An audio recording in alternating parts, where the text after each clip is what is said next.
I was gonna have my webcam on, but I can't find it. I don't know where it is. Well, turn it on and it'll show you where it is. There you go. It'll just be looking up at the sky in a dump somewhere.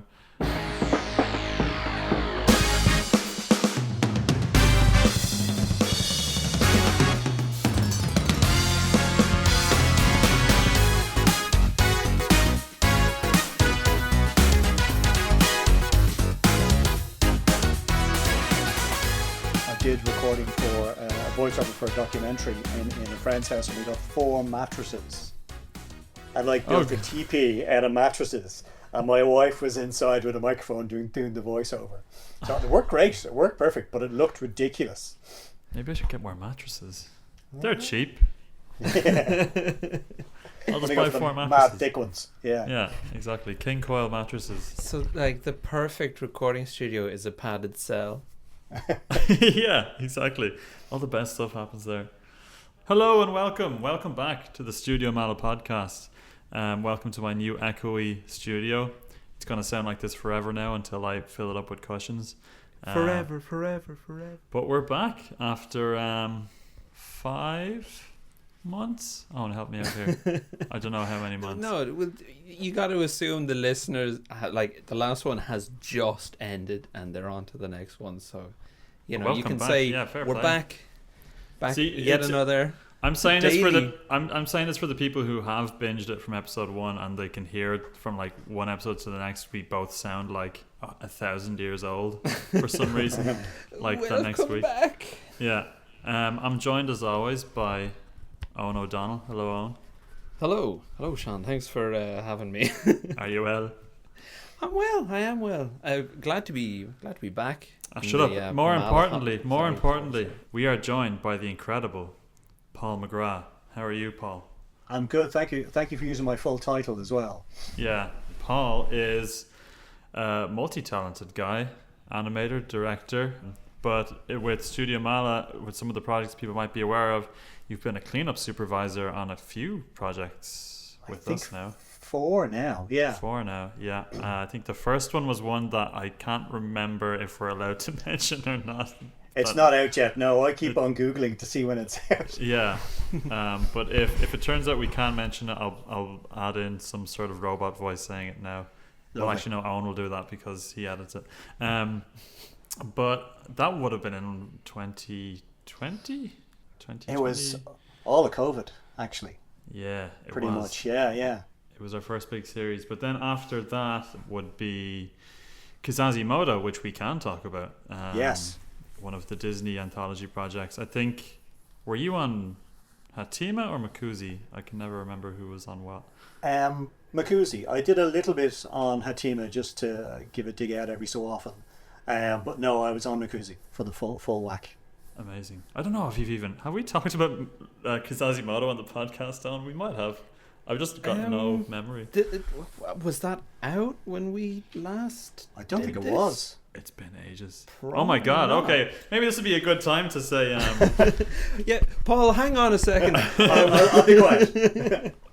Sean, do you want to tell the listeners about that quite exciting big project? In the time that we've been gone, we released the biggest thing we've ever worked on, which is 2 episodes of an anthology for Disney. It's on Disney Plus right now, called Kizazimoto. And we did an episode called Makuzi and an episode called Hatima, and they're both sort of sci-fi, Afrofuture, fantasy short films. That's a pretty good description of them. Yeah. One of them's about high-speed racing, and one of them is about underwater people at war with each other, and they're really good. And everyone worked really hard on them. But now we've given the context that you were a cleanup supervisor on that, and that was... Yes. Something like Makuzi, to be a cleanup supervisor on something that has so intentionally rough outlines and things like that, what kind of challenge is that? Because you don't want to lose that in a lot of shots, but because when I think about cleanup, I always imagine perfectly clean lines, but something like that's got a rougher style. What does that mean for your input? For Makuzi specifically, it was getting kind of approval of a style very early on before kind of we got into, before anybody else started. I was doing maybe a month of tests of what the line should look like, and the brush does a lot for you. So you're not using kind of a straight line brush. We're using the Amara Walden brush, I think. Is that right, Sean? Shout out to the line. It's which is beautiful. It's really, really lovely, and it's more about controlling the pressure at certain points in the line, so it gives it that bubbly, very hand drawn look, and it's more. We broke it down into this is what it's going to look like when it's far away. This is what it's going to look like in mid ground, and this is going to look like when it's in the extreme foreground. So I was trying to pick shots that would give depth in the line, as well as have the line be thick and thin as it went around as well. And I did a bunch of model sheets very early on, and I was just messing with the line, and I did it really, really thin just to have a look. And I never expected the directors to pick, oh yeah, we really like that really thin line. I was like, oh, okay. But then when things are close to the camera, I'll make it a lot thicker. And they were like, well, maybe, possibly. So then I had to go back and do a lot of kind of like, well, this is what it's going to look like here, here, and here. And I took a lot of convincing, because they know what they want, and it's like it's not blood from a stone as such, because they loved everything, but they were like, but not that, bit more like this. So eventually, when we got approval, it's like, okay, I'm not showing you anything else. You've approved this now. This is the style we're going to go for. There were 4 of us just doing keys, and then we'd approve the keys, and then we'd fly along and do the in-betweens, and it was hard work. I'm not going to say it wasn't. It was hard work because it was quite demanding, and it was demanding time-wise as well. Yeah. But had a great team. The team were fantastic, and they learned so much on the job doing it, as in to keep the line going. And the animation that was coming through was so clean anyway. Yeah. If anything, we were kind of thinning, if that's a real word, thinning certain parts of it to match what the directors want because of the line work. It's funny, it was good. That was definitely one of the most demanding projects we've ever worked on, like by a long shot. And it looked good though. It looked really good. I'm really proud of that. Yeah, no, it was totally worth it as well. It's an interesting thing with cleanup, whereas like I think people that maybe aren't as aware of just the animation industry and how it's broken down as a whole will always picture cleanup as being this sort of entry level thing, without kind of without realizing that it's like it is the drawing that people see. Like people seem to forget that about cleanup. It's like that's the drawing that, like, the rough animation, as nice as it looks, isn't the one that the audience is actually going to see until they do some digging and dig up the rough animations. Cleanup has evolved a lot. Cleanup used to be you take a very, very rough animation drawing and you do the main keys, and now because of digital animation, the animation comes in really clean. You're more doing the ink part of cleanup than you are doing the cleanup part, because it's quite clean. You're more kind of, it's the stylization of line that you're looking at more than anything else. It's weird. Yeah, you're right. Like, because since digital animation, cleanup got confused for a lot of people in that, like, it can be so many different things. It got dismissed by a lot of people as well. It did. Thinking that, the animation is done now. It's like, Yeah. Yeah, but it looks a bit ropey. If someone listening wanted to consider doing cleanup and they wanted to practice, how would you go about practicing cleanup animation without... Is there a lot of rough animation out there that they could use for practicing? I don't know. That's a good question. I would say if you're in animation, clean up somebody else's animation, because cleaning up your own animation is murder. Yeah. It's really kind of like, oh, do I have to do this again? And it takes you twice as long.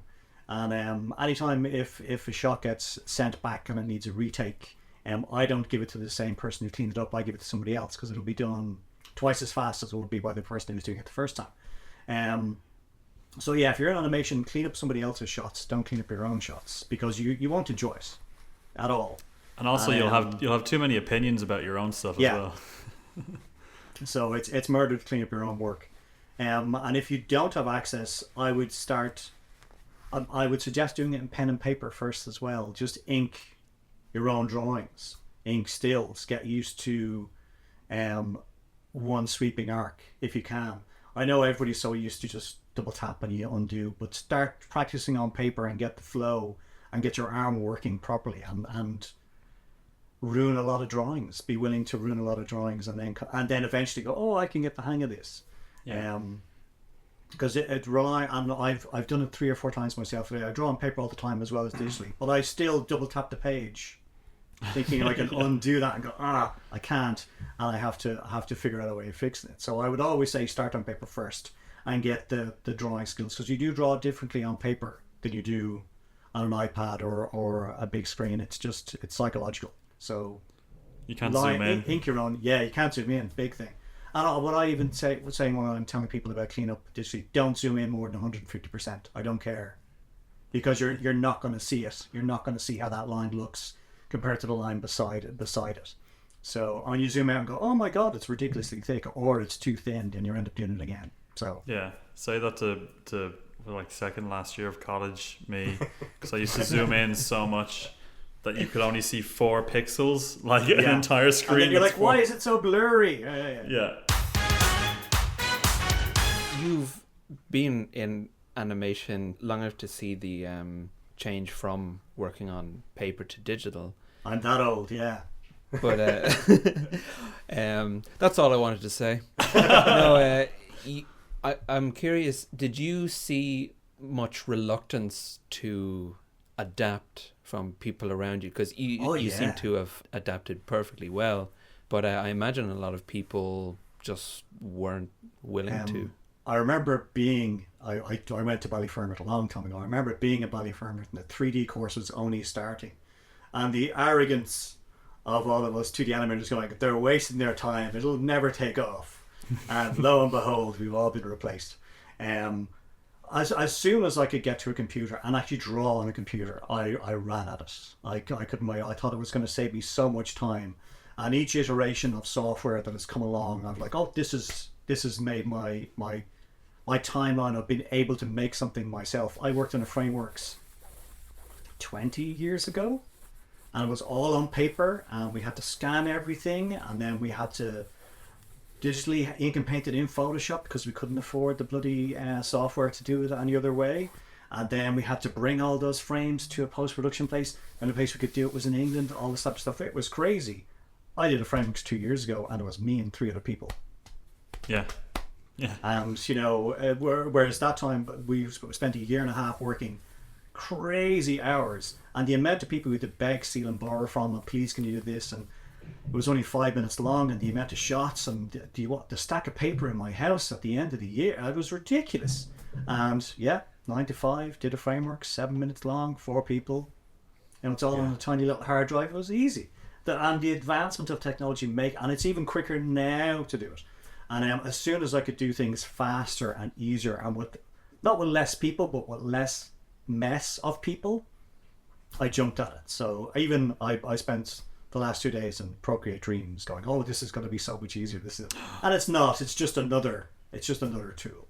You're making me think back to my own animation days, and I'm already deluding myself into thinking, God, if we'd had the technology now, I'd have done so much better. But I really did hate, you need more paper, off to the punch machine, back again, taking the photo of every page and loading it up on the computer really was. And then having to do your holds and forgetting to do your holds. And I had to do so much stuff in college on a Bolex. So I literally had an X sheet, and it was like click, click, X, X, click, click, X, X. And then I'd be like, oh shit, did I take a picture? Yeah. And then you'd go back and check it. And that was absolute, because you and then waiting 6 weeks for it to come back. Ridiculous. But like the thing about worrying about did I get that shot or not is because it's so boring. Yes, completely. Your mind just cannot concentrate on, oh, I did take that one. I know I took that one. Now I'm taking this one. The ducks and rabbits take over the mind, and but you'll do anything else. I saw a guy hold down the button for the box, and the thing was going, and he was going 1, 2, 3, and then he stopped. And I said, "What are you doing?" He said, "Oh, I was taking frames. I was counting my frames," and he was going for about 8 seconds. And by the end of the thing, he'd used the entire roll of film, which was meant to be for like 15 people. So yeah, he got kicked out very quickly. So expensive. Yeah, that's right. You were like, what? Yeah. But no, as soon as things became digital, I was like, oh, I can do this. I can do this. I can do this. And every iteration of software is like, oh, this reduces this amount of workload. This reduces the amount of this, and so it's great. But there's still lots of ways to make a mess and lots of ways to procrastinate and not do stuff. You know. Well, that's the thing is that when you've got so much access to tech and stuff, there's all sorts of like, because it's cut. Because we can cut corners now, there's always so much. Yeah. Well, let's try cut all these corners, and then you're like, no, we really need those corners. But it's funny that you say showing that. An animatic. Yeah. But there always seems to be like in any decade of animation college, there seems to be a new like X thing is dead.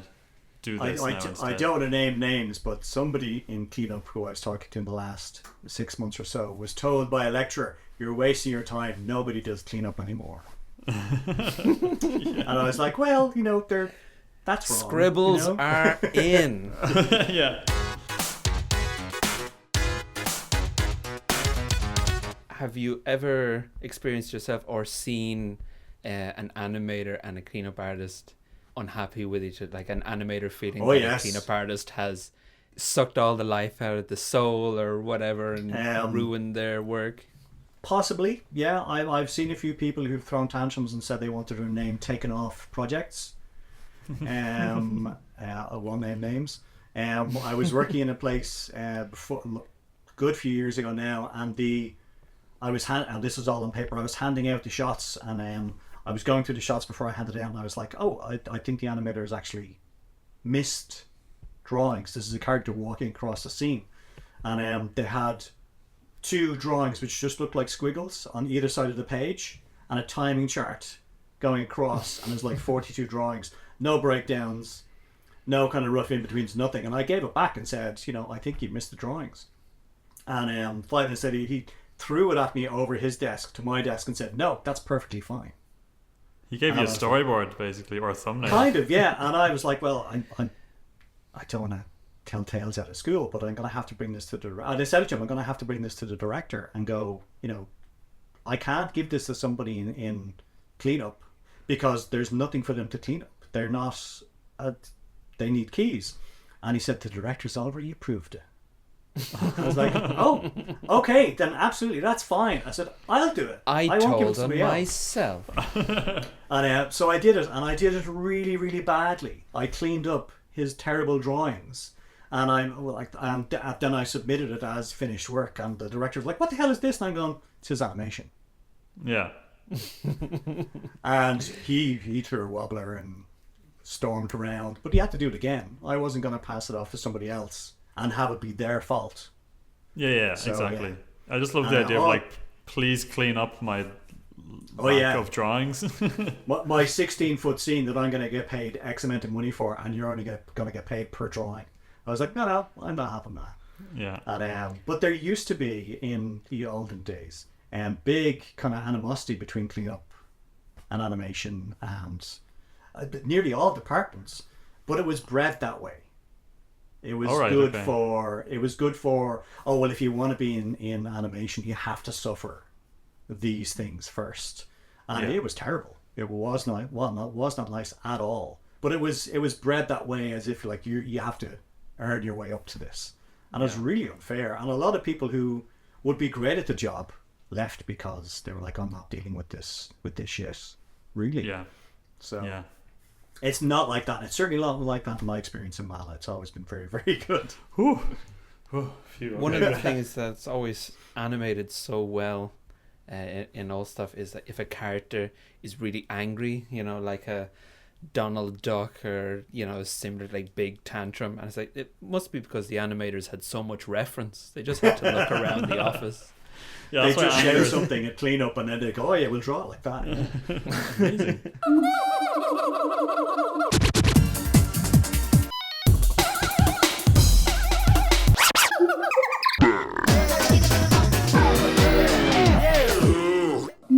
What have you worked on that you're most proud of having been a part of, and you're not obligated to say a Meala thing? I was going to say all my own work. I'm really proud of the frameworks. We finished the frameworks a couple of years ago. Lady Betty.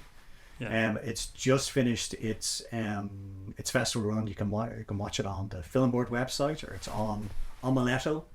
It's in a few places. So I was really, really proud of that. I was really happy with that. I'm very proud of Makuzi. I think that looks really, really good. I'm really happy with that.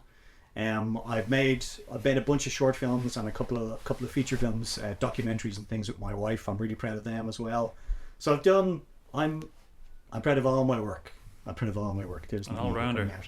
Well, I also feel that I've gotten better. Everything I've done, I've learned something that I'm not going to do that next time. I brought that. I've tried to bring that to every project I've done, even from the first big project in Meala. I was like, okay, we're not going to do that again on this project, and I even right up to the last one. I don't know if we could talk about that one either. Each time it's like, okay, I've learned from these mistakes or these ways of doing things, bring it forward. And I know I've worked with other people who've never done that, or I feel they've never done that. I feel that they make the same mistake or they make the same choices each time, and they expect different results. But I'll always kind of push for, like, these are the things I messed up, or that I saw that I could have done better, and I always want to try and improve on that. I think that's why I'm still doing this. If I was doing the same things, making the same mistakes over and over, I'd be very unhappy with my work. Yeah. So I've always tried to learn something, every project.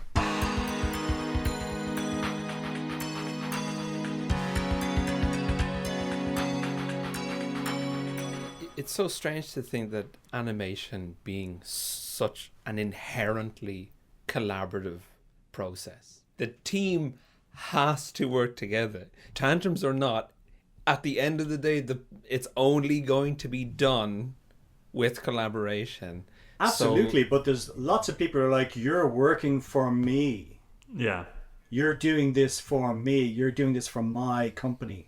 I'm an exec. I am in charge of this and you work for me. It's like, well, I work with you. And and I say this to anybody I meet who's new in animation. There's more of us. It's like politics. There's more of us than there are of them. There might be 3 or 4 big companies.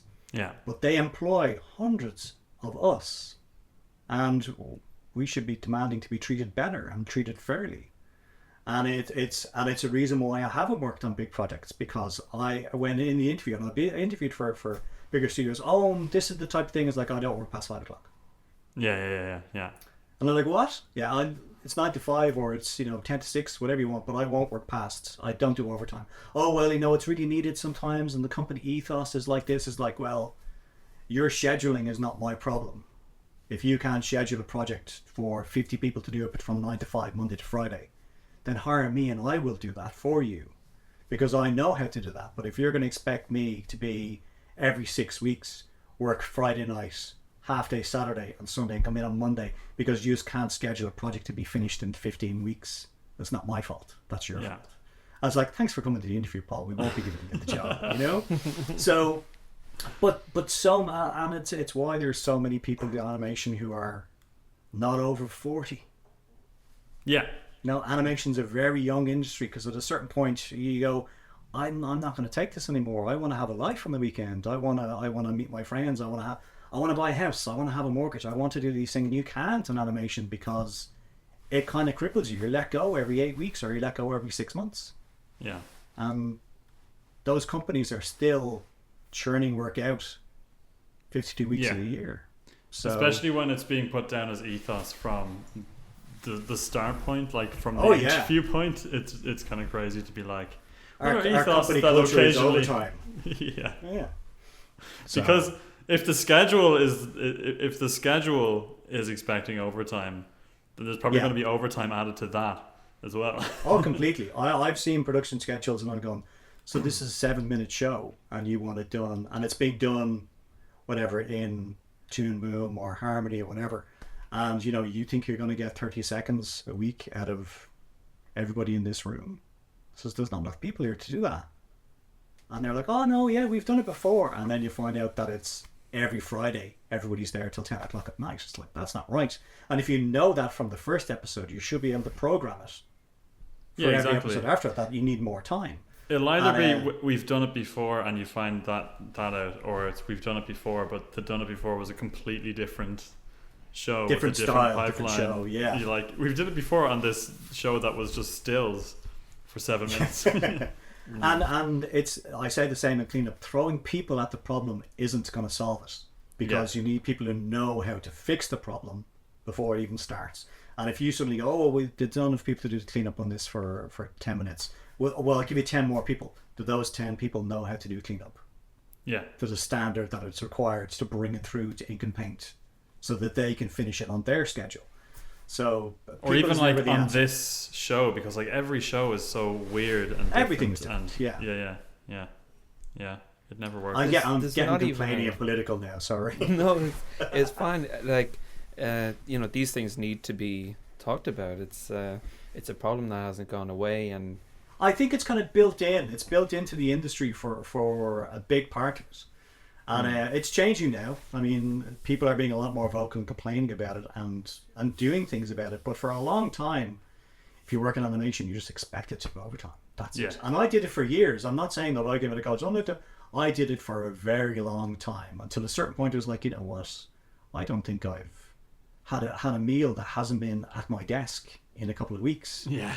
I don't think the relationships, forget it. The amount of times I stood people up or was tragically late or left early because it's like, I can't keep doing this. It's unfair to yourself. And the industry expected it. And if you did it, you were all like, oh, you're brilliant, you're a hell of a worker. It's like, yeah, it's 4 a.m. First in and last out. For me. Yeah, it's not good enough. There isn't even a lie about, oh, that's only the first year and then it's fine. It's like, no, this is how you'll begin, and that's that. Yeah. There isn't even a lie about it getting better. It's just that's how it's assumed. Well, that's the deal. That's the job. I worked on a small series a good few years ago, and I was butting heads constantly with the production manager. At a certain point, she was like, "Well, Paul, you won't be invited back for a second series." And I was like, "No, I'll tell you now. My contract ends in 2 weeks. I'm not coming back after that." And but the show isn't finished. They're going, "You hired me for 16 weeks. You keep on telling me you want to extend my contract because there's more work to be done. I don't want to work on this show after the end of my contract. That's it. I don't care." And it was like, okay, and my wife was like, "You'll never work for that company again." I was like, "I know, intentionally, I will never work for that company again." And the way they solved their problem was by hiring 20 interns. Oh, good. That's how they finished their series. So it's the whole, but then that's the whole problem of like, you can't 9 women can't deliver a baby in 1 month kind of thing. I've never heard that before. Yeah, I've never heard that either. Really? That's good though. Yeah. They could certainly try though. I mean, maybe not yet. You don't have any cards on you there, Owen, do you? Oh, these? I remember this. Aha. Okay. You're twisting my arm, Sean. I'm gonna just I had to go and root these out. So Owen has just produced a pack of oblique strategy cards, and I'm going to I don't want to explain it every time. We've got a deck of cards. You have to explain. That are designed to give you an idea. And in episode 1 of this podcast, we thought it would be a really good segment to read them and see what kind of topic it sparks. And it rarely ever works, but god damn it, we're going to commit to it. So we have drawn a card for Paul, and it says, question the heroic approach. Right. What that actually is similar to what you were just saying. Yes, heroic. Well, I feel like a lot of those animators who do serious amounts of overtime maybe at a certain point see themselves as like, I'm taking this on for everybody and I'm going to be a hero, and you have to question that maybe. I particularly like when the owner's going home and saying, "Thanks very much, you're doing a fantastic job." Yeah. And I would be patting myself on the back going, hey, I'm brilliant at this. Yeah. And you weren't brilliant at it. You were just a donkey who was willing to do it. So, and it's... Well, that's certainly questioning the heroic approach. But you're right that you can fall into the trap of thinking that even something like crunch and overtime and basically being taken advantage of, like the all-nighter thing and just all of that, you can fool yourself into thinking that that's something to be proud of and, working yourself to the bone. It's not worth it. No.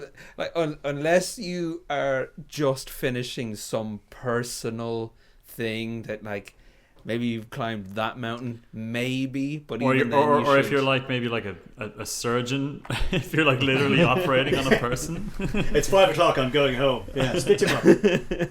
No, I've done serious overtime on my own projects, and but then even when I'm working on, if my wife and I are making a film or if we're doing something, it's long hours, but I'll be there.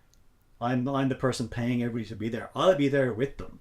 And I'd be like, okay, we're all taking a break now. We're all going to have something to eat because it's this, and we're all going to do this. And I suppose in live action, an army marches on its feet type of thing. If you keep people fed, if you keep people happy, and don't exploit them, I'm there doing the same hours they are, but they're getting paid as well. In animation, a lot of the time it's like, okay, we'll see you tomorrow. There's the key code so you can get out.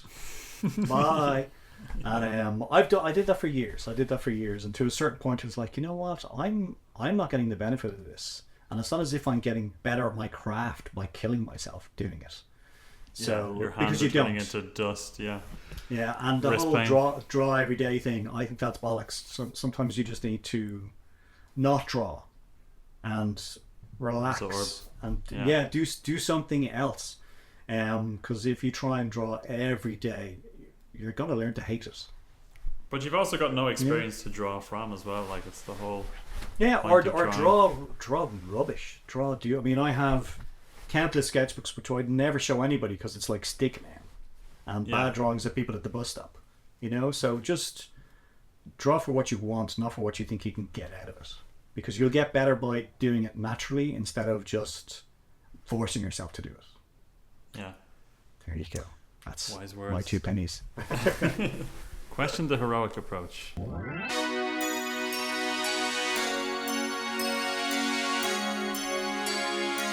Before we wrap up, I guess, Paul, are there any just any closing messages you'd like to share, or any things you're working on you'd like to talk about?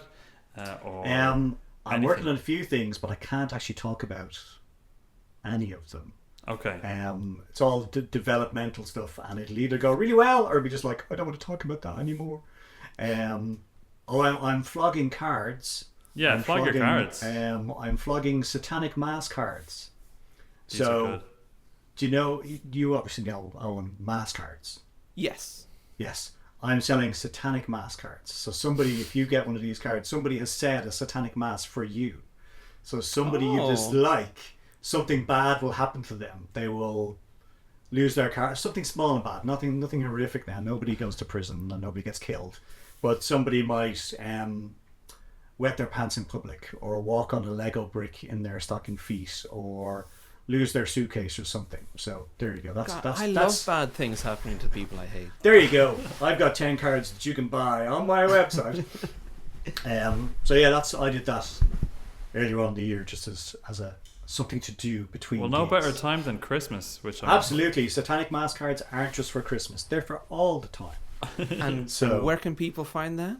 Follow the link on my Instagram. My Instagram is @PaulDoodles. There you Lovely. go. There you That's go. an easy one to remember. Satanic mass cards. Check them out, folks. Yeah, hail Satan, folks. Hail Satan.